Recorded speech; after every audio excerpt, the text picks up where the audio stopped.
अगर आप सही हो तो लड़ने के लिए तैयार रहो, और लड़ना तो पड़ेगा। यही तो भगवद गीता का सार है कि ये जो दुनिया है ये खराब उन लोगों की वजह से नहीं है जो कुछ गलत करते हैं। जो सही लोग जो कुछ सही कर सकते हैं और वो नहीं कर रहे हैं, डर करके बैठे हुए हैं, उनकी वजह से ये दुनिया प्रॉब्लम में है।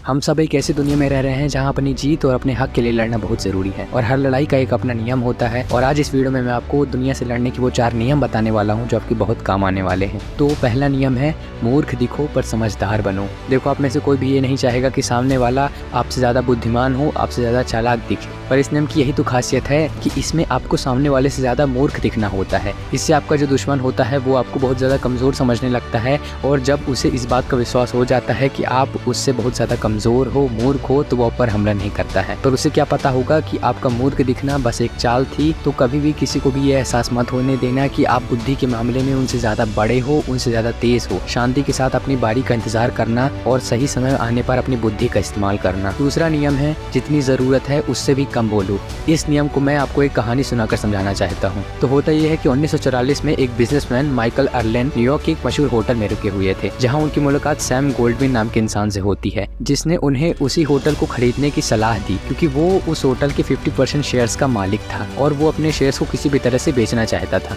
और फिर थोड़ी देर बाद माइकल की मुलाकात लुइस नाम के एक इंसान से होती है, जो उस होटल के बाकी के बचे हुए 50% शेयर्स का मालिक था।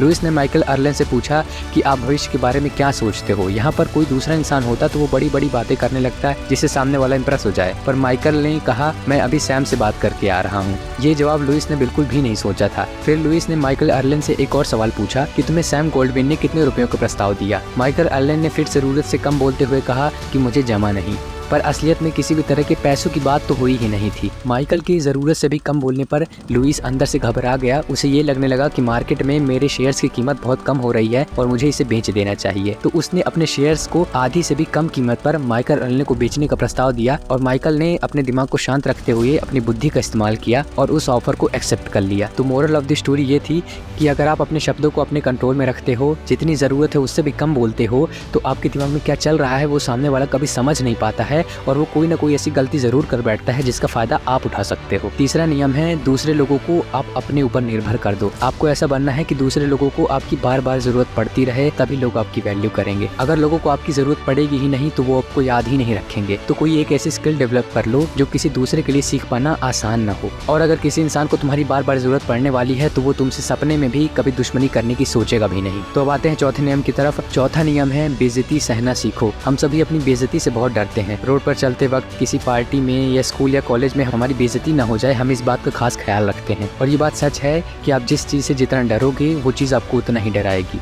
तो इसीलिए डरना बंद करो। जिंदगी में बेइज्जत हो जाने के डर से अगर भागना बंद कर दोगे तो अभी तो पूरी लाइफ पड़ी है, और दूसरों को आपकी बेइज्जती से कोई खास फर्क पड़ता नहीं है। वो कुछ दिन याद रखेंगे और फिर भूल जाएंगे। तो इसीलिए बेइज्जती से डरना बंद करो और अपनी जिंदगी में चैलेंजेस को फेस करो। तो ये थे वो 4 नियम जो आपको इस दुनिया से लड़ने में मदद करेंगे। अगर आपको ये 4 नियम अच्छे लगे तो इस वीडियो को प्लीज लाइक कर देना, चैनल सब्सक्राइब कर देना, और अगर आपके पास समय हो तो आप मेरी इस वीडियो को जरूर देखिएगा। तब तक के लिए मेरी शुभकामनाएं आपके साथ।